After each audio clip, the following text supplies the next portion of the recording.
Sir, I am mostly in agreement with almost all the principles that the Honorable Prime Minister has enunciated this morning, and yet I beg to submit that from the point of view of logic, I do arrive at the same conclusion as the Prime Minister has done.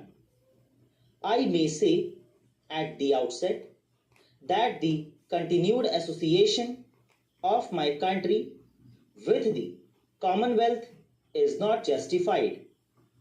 The Honorable Prime Minister said that it is very easy to destroy a thing, but it is very difficult to build. I agree that the work of an artist who creates something is difficult and it takes a long time to build a thing, but it is much easier to destroy it. This world of ours is not being created now. It is not something new which is being just brought out. It is in existence with all its faults and good points, and like an artist who is not creating a new thing but who is taking the buildings as they exist and then harmonizing them by trying to join them together, and in that task it sometimes becomes necessary to alter certain things here and there, and sometimes even to destroy a small portion. Similarly, in the small world of ours, when in the interest of a greater harmony to build a world with possibly a world government with freedom for all and with chances of development to every nation to the fullest extent, it is possible that some of the old associations may have to be severed. The British Commonwealth started as a British Empire. It had a purpose in this world. Whether it was a colonial purpose or some other purpose, it came into existence with a certain set purpose. And then, as the world went on changing, the British Empire also went on changing. Then it was the British Commonwealth, and lastly that word British was dropped. The Honorable Prime Minister said that the United States of America has a closer relationship with the Commonwealth than even India. I support the Honorable Prime Minister's statement, and that is just the reason and just the argument in my favor.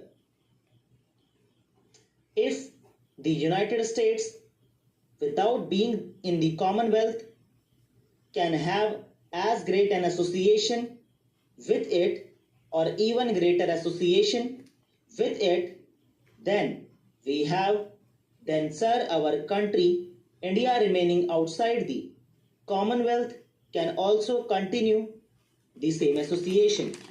Sir, the Honorable Prime Minister was vehemently against the Sito and Baghdad Pact and also those things that he thought were against the spirit of the United Nations. He said that the nations can have regional associations. Sir, you will realize that the Commonwealth is not a region. Australia, India, Canada and the United Kingdom are so far apart geographically from one another that nobody in his imagination can consider them to be a compact area where there may be some sort of an understanding or cooperation. We are aiming at peace, and for the attainment of that peace, we have a world organization, the United Nations. Do you think that the information of pacts or groups or associations helps in the development, better organization and control of the United Nations? On the other hand, these petty associations, pacts and treaties retard the influence of the United Nations. I submit that these associations defeat the whole purpose of the United Nations. Therefore, if every nation tries a little to break down the small and narrow association in the larger interests of developing that greater association of United Nations, it is a step in the right direction. Sir, I come to a few mundane matters. We have our trade relations largely with the United Kingdom. If you see the structure of our import and export trade, you will find that a large part of export goes to the United Kingdom and a large part of our imports comes from the United Kingdom. We are giving some sort of a preferential duty. That preferential duty creates problems for us. Commercially, we find that the cost of production in the United Kingdom has gone up much higher in any other country. If it is a question of import of machinery, we find that other nations are able to offer us better terms. If it is a matter of our export trade, we find that other nations are able to offer us better prices. This link with the Commonwealth acts contrary to our interests. Our sterling balances were linked up with the sterling. Sir, you know that in 1988, the sterling was worth about $5. Then the sterling was devalued to $2.80. The value of the pound came down by nearly 40%. We had to devalue our currency because we had linked it up with the sterling currency.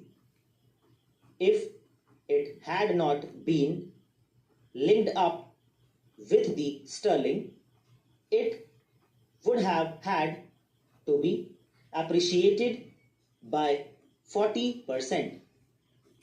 Thus, perforce, we had to rearrange our entire fiscal policy in this way. दोस्तों, इसी के साथ आज की तीनों dictation finish होती